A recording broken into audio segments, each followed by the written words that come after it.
Assalamualaikum warahmatullahi wabarakatuh. Kembali lagi di RNM Channel dengan saya Rozi. Pada video kali ini saya ingin sharing mengenai bagaimana caranya untuk merawat mobil bekas taksi ataupun mobil bekas yang usianya sudah tua ataupun kilometernya sudah tinggi. Dan bagaimana caranya agar mobil yang kita beli atau mobil yang kita miliki tersebut tidak rewel. Nah, ketika mobil jarang rewel, otomatis kita sebagai pengguna pun akan jarang mengeluh ya. Makanya tonton video ini hingga akhir. Hal pertama yang selalu dicek dan selalu diperiksa oleh pengguna adalah oli. Pada mobil Vios, ini X-Taxi Gen 2, memiliki beberapa bagian yang menggunakan oli.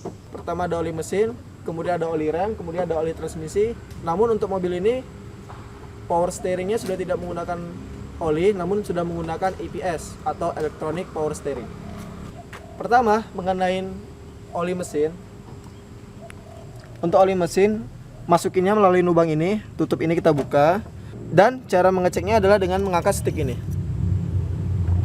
Pada stick ini terdapat dua indikator, dua titik. Ini titik maksimal, ini titik minimal.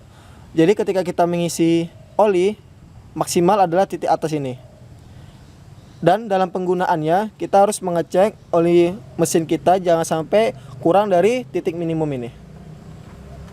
Dan melalui dipstick ini juga kita bisa mengetahui apakah mesin kita ini ngobos atau tidak. Ngobos itu dalam artian oli mesin bercampur dengan air radiator. Maka dia warnanya bisa menjadi seperti kopi susu, ada putih-putihnya. Untuk oli mesin, karena kita mobil yang kilometernya sudah tinggi, maka saran saya maksimal adalah penggantiannya 5.000 km. Meskipun banyak orang yang mengatakan maksimal bisa sampai 10.000, tapi tidak baik untuk mobil seperti ini. Kemudian adalah oli brake atau oli rem. Jadi ini adalah tabung tempat oli remnya ya. Ini indikator, ini batas maksimumnya dan ini batas minimumnya. Meskipun oli rem ini jarang habis ya, namun tetap teman-teman sering perhatikan dan teman-teman ingat jadwal rutin penggantiannya biasanya 25.000 km ataupun 2 tahun. Kemudian adalah oli transmisi. Oli transmisi itu berada di bawah sini ya. Lokasi posisi transmisinya ada di bawah aki dan di bawah filter udara. Namun untuk penggantiannya harus dari bawah. Karena mobil Vios ini mobil penggerak roda depan, maka tidak ada oli gardan. Yang digunakan ada oli transmisi karena dia penggeraknya roda depan. Untuk penggantiannya maksimal itu 25.000 km atau 2 tahun. Kurang lebih sama dengan oli rem. Jadi untuk oli mesin maupun oli rem itu penggantiannya sangat mudah, teman-teman. Saya banyak melakukan hal-hal tersebut, melakukannya sendiri dengan mempelajari sendiri. Ingin sekali rasanya saya bisa berbagi pada teman-teman semua. Maka dari itu, ikutin terus channel ini. Jangan lupa like, subscribe, and share jika ini bermanfaat. Namun, kalau untuk oli transmisi, saran saya bawa sajalah ke bengkel. Karena memang cara penggantiannya agak ribet. Kita harus ngolong dan kunci-kuncinya juga khusus gitu. Yang kedua adalah sistem pendingin mesin, yaitu sistem radiator. Kita harus lebih aware, lebih peduli mengenai radiator ini dengan cara rajin mengecek kondisi air radiator. Jika berkurang, langsunglah segera diisi gitu. Jika kita tidak peduli dengan kondisi air radiator, sistem pendingin mesin akan terganggu dan mesin cepat panas. Resiko terbesarnya adalah bisa membuat mesin ini overheat dan malah membuat mesin harus melakukan overhaul. Karena blok mesin dapat melenting kalau mesin ini kepanasan. Maka perlu bagi teman-teman semua untuk rajin-rajinlah mengecek kondisi air radiator.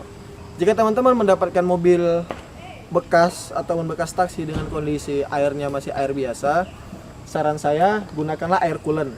Karena air coolant kinerjanya lebih bagus untuk mendinginkan mesin. Namun ketika sebelumnya menggunakan air biasa, harus melakukan flushing terlebih dahulu dengan menggunakan cairan yang banyaklah di marketplace.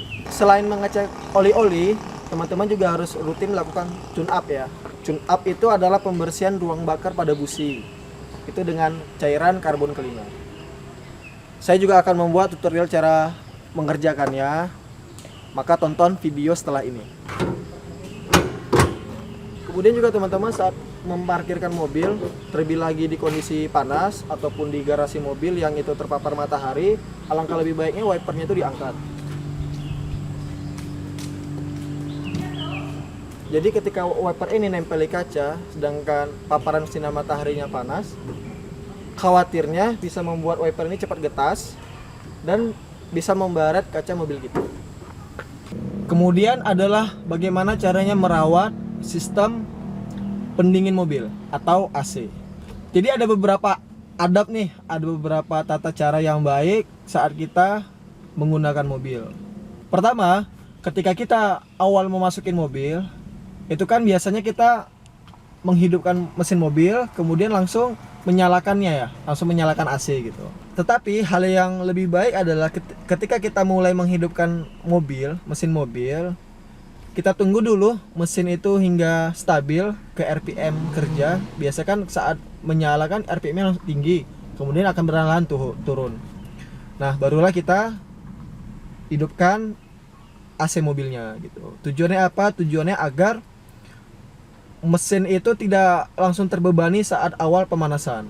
Karena kan mesin mobil itu terhubung ke kompresor AC dengan fan belt. Hal tersebut juga sudah saya bahas ya di video tutorial mengemudi ke-1. Hal kedua, dalam perawatan AC, ketika kita parkir di tempat yang panas, di tempat belanja atau dimanapun, kita pasti ketika masuk mobil merasa gerah, terburu-buru, langsung menghidupkan AC gitu ya. Saran dari saya adalah ketika kita kondisi mobil panas kabinnya, lebih baik kita buka dulu semua jendela, kita hidupkan blower AC, sehingga udara panas pada kabin mobil akan bersirkulasi, dan ketika suhu dalam kabin mobil sudah mulai turun, barulah kita hidupkan AC-nya.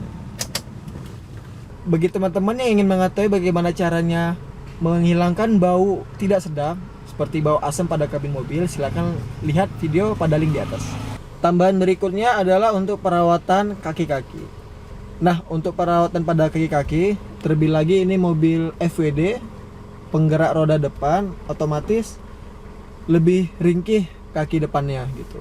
Hal yang bisa kita lakukan untuk perawatan kaki-kaki adalah ya dengan cara menyetir yang baik gitu ya. Jadi ketika ada lubang, ada jalan jelek, ya kita jangan langsung tancap gas aja, tapi kita pelan-pelan lah melaluinya.